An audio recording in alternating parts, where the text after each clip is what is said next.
안녕하세요. 최다은 변호사입니다. 제가 최근에 수임한 사건과 관련해서 좀 재밌는 얘기가 있어서 좀 나눠보려고 합니다. 최근에 최순실 씨가 2,400여 개의 악플에 대해서 무더기 고소를 했다라는 기사를 보신 분들도 있을 텐데요. 저희 의뢰인이 그렇게 고소를 당한 분 중에 한 분이셨습니다. 내용을 보면 이제 모욕에 해당되는 것으로 보이는데요. 이제 너도 이러냐, 아이고, 저 얼굴 좀 안 봤으면 좋겠네, 이런 식의 내용들을 이제 댓글로 단 사건이었습니다. 그래서 정확한 뭔가 사실의 적시나 이런 게 있었던 것이 아니기 때문에 정통망법 명예훼손에는 해당되지 않고 모욕에 해당이 됐었는데요. 자, 모욕죄는 뭐냐면 친고죄에 해당합니다. 자, 친고죄는 요건이 있어요. 무조건 범인을 안 날로부터 6개월 내에 고소를 해야만 적법한 고소가 됩니다. 이거는 이제 공소를 제기할 수 있는 범죄에 해당이 되기 위한 요건이라고 볼 수 있죠. 그러니까 피해자가 범인을 안 날로부터 6개월이 지난 다음에 고소를 했다라고 한다면 공소권 없음 처분을 받아야 맞는 것입니다. 그러니까 결국은 이제 처벌을 받지 않게 된다는 거죠.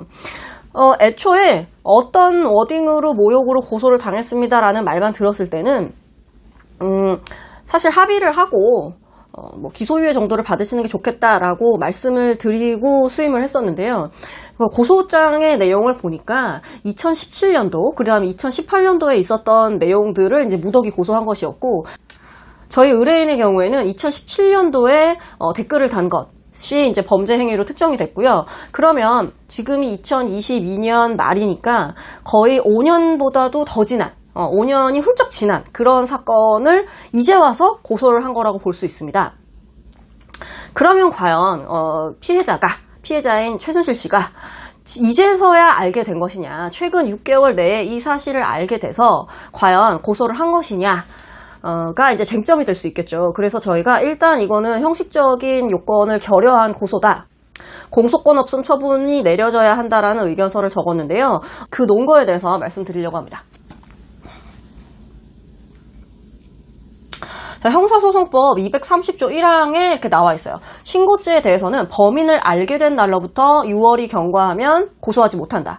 자, 여기서 중요한 기산점이 뭐냐면, 자, 6월이라는 건 정해져 있어요. 근데 기산점이 뭐냐면 범인을 알게 된 날입니다. 그러니까 결국 모든 친고죄에서 고소기간 도과가 문제되는 케이스에서는 범인을 안 날이 언제냐가 중요한 쟁점이 되겠죠. 그렇기 때문에 범인을 안 날이 도대체 언젠지, 그거를 어떻게 판단을 하는지, 범인에 대해서 정확히 이름 석자를 알아야 되는 것인지, 아니면 그 행위에 대해서 인지를 했다면 그러한 범죄를 저지른 범인이 있다는 걸 알았다고 하는 것인지를 우리는 특정을 해서 다퉈야 되는 것입니다. 그래서 판례를 공부를 많이 해야겠죠. 판례를 하나 소개를 해드릴게요. A가 B에 대해서 모욕적인 내용의 영상을 제작해서 올리니까 이제 B가 열받았어. 그래서 B는 다시 이 영상의 내용을 근거로 이제 A를 비방하는 영상을 제작했다. B는 A의 이름이나 주소나 이런 거는 알지 못한 상황이었습니다. 자, 이런 경우에 B가 A의 이름이나 주소를 몰랐지만 영상 재생 플랫폼에서 활동하는 A의 계정을 통해서 A를 대상으로 고소를 가늠할 정도로 특정이 될 수 있었다. 그래서 법원은 B가 A의 영상을 시청한 시점에서 이미 범인임을 알게 된 상태로서 고소기간 6개월의 기산점이 된다라고 얘기를 했어요. A라는 영상을 올린 애가 정확히 A야, 자, 김땡땡이야, 혹은 박땡땡이야, 이렇게 특정을 해서 아는 게 아니라 어떤 아이디를 가진 아이가 어느 플랫폼에 나를 모욕하는 내용의 영상을 올렸네? 이 영상 보니까 이거 날 모욕하는 거잖아? 라는 걸 인식했을 때 6개월의 기산점이 시작된다는 거예요. 그러니까 결국 최순실 씨 같은 경우에는 나를 모욕하는 어떤 댓글들이 달리고 있다라는 것을 알았다면, 결국 그 사람이 정확히 누구인지, 그런 댓글들이 올라오고 있다는 걸 알았다면, 그리고 변호인을 통해서 고소할 수 있는 조건이 있었다면 굳이 본인이 지금 출소를 해서 그 댓글들을 일일이 찾아가지고 하나하나 고소장에 넣었어야만, 하나하나 내용을 확인했어야만 범인을 알게 된 날이냐? 그건 아니라는 거죠. 그래서 저희가 주장했던 논리는 이겁니다. 최순실 씨가 정치인을 상대로도 이미 고소를 한 사실이 있어요. 어쨌든 이 댓글이 쓰였을 때가 최순실 씨가 구속이 되어 있는 상태였고요. 지금까지 출소하지 않은 상태입니다. 그러니까 뭐 엊그저께 출소해서 봤더니 뭐 뒷골을 잡고 쓰러졌네, 이런 특별한 사정의 변경이 있는 것도 아니에요. 자, 그때도 구치소에 있었고 지금도 구치소에 있었어. 그런데 이미 몇 년 전 변호사를 통해서 정치인을 고소한 경우도 있었고요.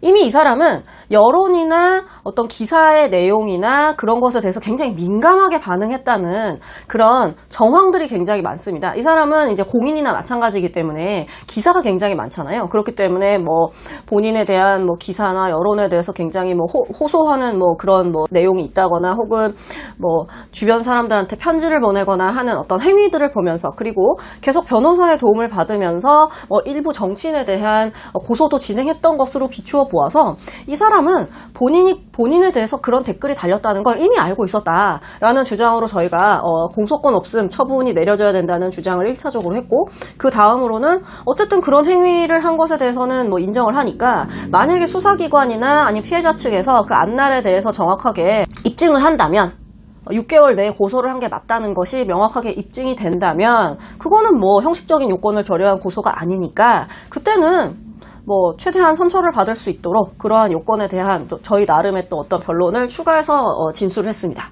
이렇듯이 모욕죄, 친고죄의 경우에는 고소기간이 도과했느냐 안 했느냐가 굉장히 중요하고, 인터넷에 뭔가를 게시했다 혹은 뭐 누구한테 들었다, 여러 경우에 있어서 법원이 6개월을 도과했다라고 봤는지 아니면 최근에 알았다고 인정을 한 케이스인지, 다양한 케이스들을 연구한 전문가의 도움을 받으셔서 대응을 하셔야 정확하게 이제 본인에게 뭐 공소권 없음 처분을 해달라고 하거나, 뭐 어떤 정황을 봤을 때는 이 사람은 충분히 이 사정을 인지를 했고, 그렇다면 기존 판례에 비춰 본다면은 범인을 안 때가 이 즈음이라고 볼 수 있고, 자, 이 사람이 고소장을 제출한 기간이 언젠데, 그러면 안날로부터 6개월이 도과했기 때문에 이거는 형식적 요건을 결여한 고소다라고 주장을 할 수 있게끔 논리 구성을 잘 하는 것이 중요합니다. 한마디로 모욕에 피해를 입었다라고 한다면 최대한 빨리 확인을 하자마자 고소를 하시는 게 좋고요.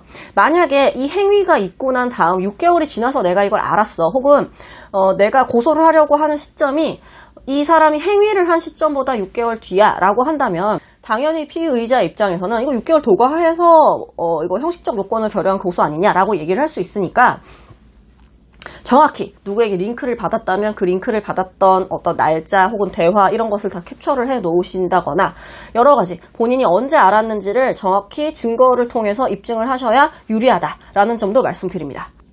여튼 모욕죄와 같은 친고죄의 경우에는 고소기간의 도과를 굉장히 중요하게 판단을 할 수밖에 없기 때문에 아예 뭐 내용을 검토도 하지 않을 수 있는 그런 형식적 요건을 먼저 따져보아야 한다. 그리고 어떤 경우에 이게 받아들여졌었는지 다양한 케이스를 이해하고 있는 변호사의 도움을 받으시는 게 좋겠다라는 점 말씀드립니다.